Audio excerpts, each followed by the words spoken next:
Hello there everyone, welcome back to our channel again. In today's video, you are going to see how to disable your Facebook account. So to do that, let's head over to our Facebook application. And once you're there, head over to your profile. And here, go to the settings icon right here.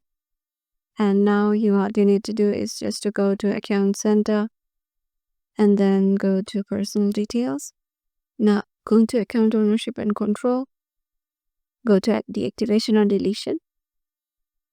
Now select your Facebook account.